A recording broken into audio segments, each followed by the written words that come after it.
inflation. Not up, not down, actually down. The economy's looking good. So far, we're hanging in, and I feel good about it. But we have a long way to go. Is it possible that 5% of the people take advantage of your student loan program? Do you consider it a success if only 75% of the people I'll consider it a success if only 10% take advantage of it. Look, people need help. And by the way, the end result of this is as I met with everyone from the former Secretary of Treasury to everyone else, this is not going to cause inflation, number one. Number two, it will generate economic growth, the opposite, because you got people who are, in fact, now going to be freed up to be able to go borrow money to buy a home, to be able to start businesses, to do the things that need to be done. And I found it absolutely fascinating that some of the folks who were talking about this is big spending are the same people that got $158,000 in PPP money, including what's her name? That woman who believes in anyway, a whole lot of Republicans who got a lot of money. The very people criticizing. So it's just not, I think it's a good thing. It frees a lot of people up. It's going to grow the economy. We still have a way to go, but I'm optimistic. Mr. President, have you spoken to any of the family members of the 13 soldiers who died last year in Afghanistan? Not today, but I have spoken in the past. President Trump said that he declassified all these documents. Could he have just declassified them all? Well, I just want to know I've declassified everything in the world. I'm president. I can do it all. Come on. Declassified everything. I'm not going to comment on it because I don't know the detail. I don't even want to know. I'll let the Justice Department take care of it.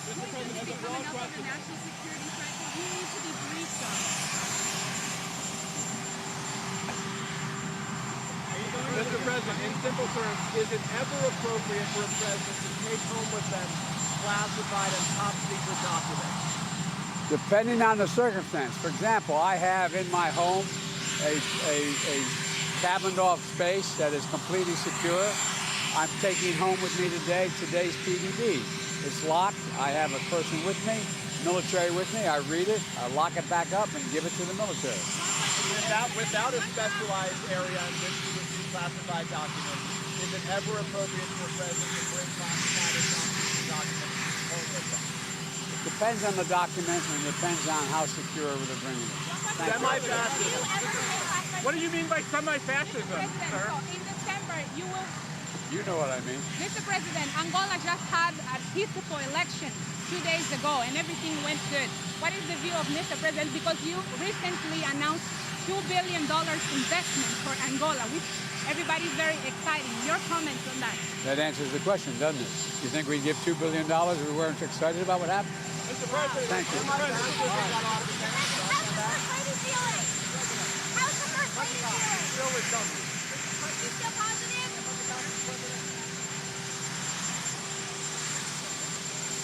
Hey, Sean Hannity here. Hey, click here to subscribe to Fox News YouTube page and catch our hottest interviews and most compelling analysis.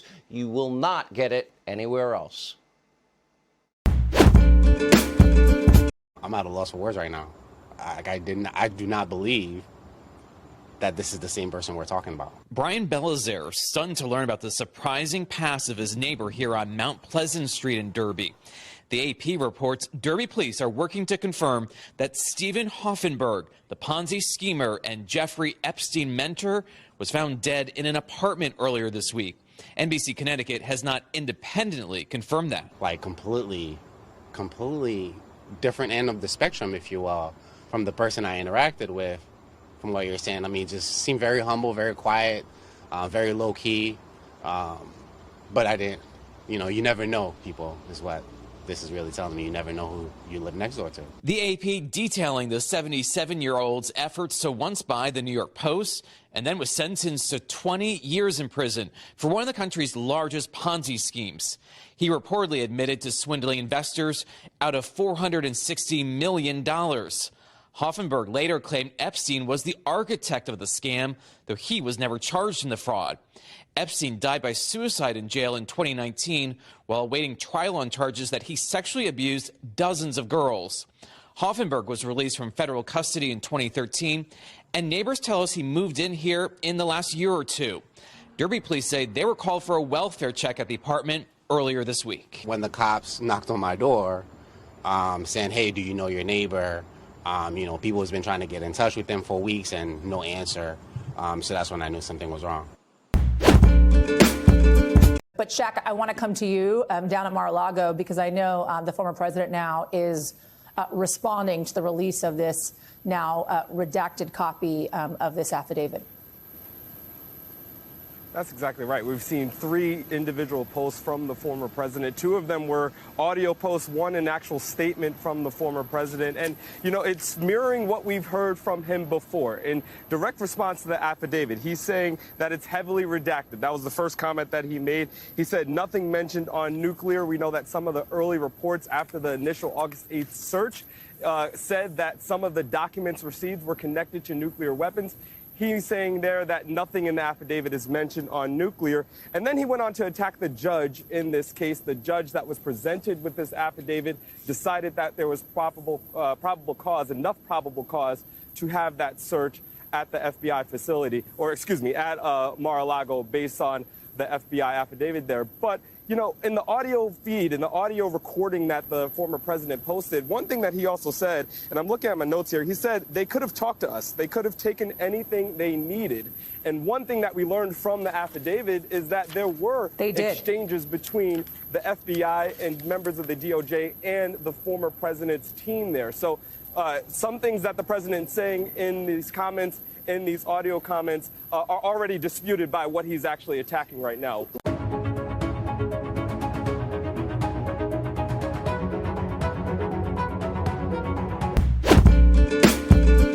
Tom, you've been all over this affidavit and the justifications and the considerable redactions, and whether or not this will put to rest some of the conspiracy theories, unlikely, at least from Trump world.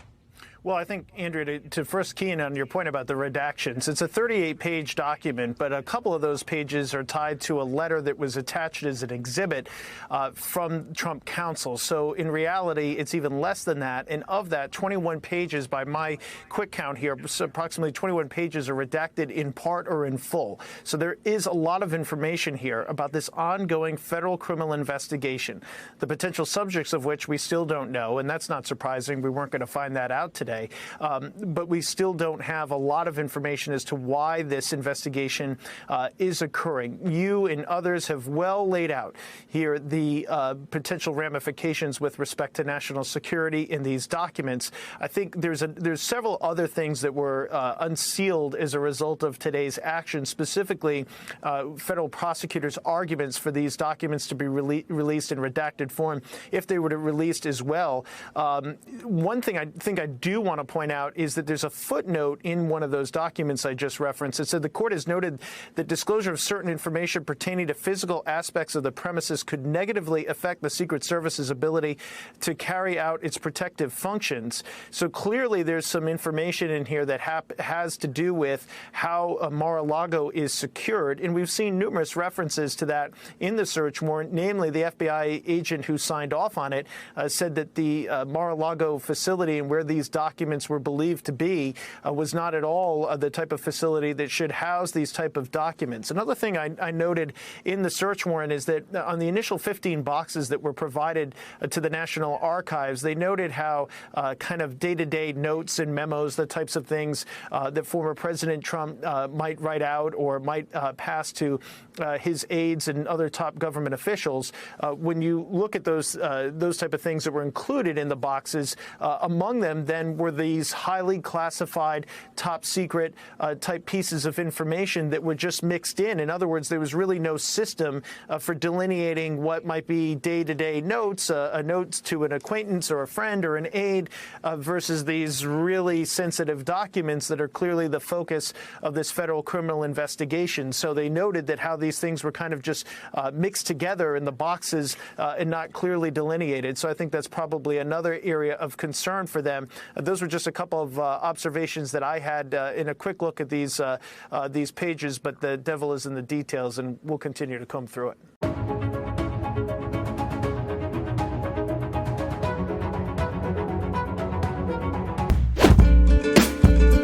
the flash flood threat across the Gulf Coast tonight. After days of record rain, still more is on the way.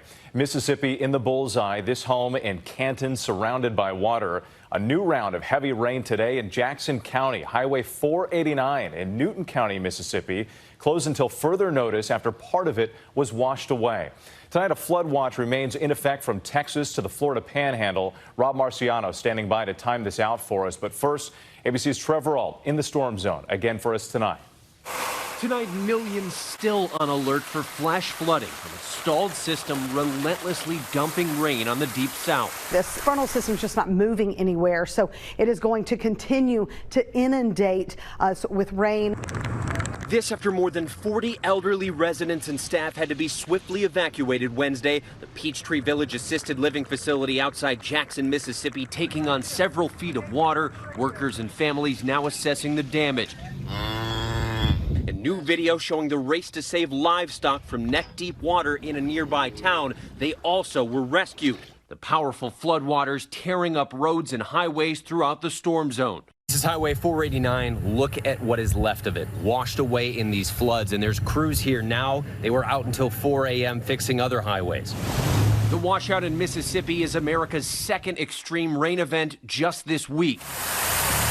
After Monday's once-in-a-thousand-years flood in Texas, a bit of good news for drought conditions. Before that rain, more than 61% of the state was in extreme drought or worse. Now, just 43%. And even as this storm system moves on, all that water has to go somewhere, and this is the Pearl River. It is still rising. Officials say it's going to crest in major flood stage by Tuesday, and residents should consider evacuating.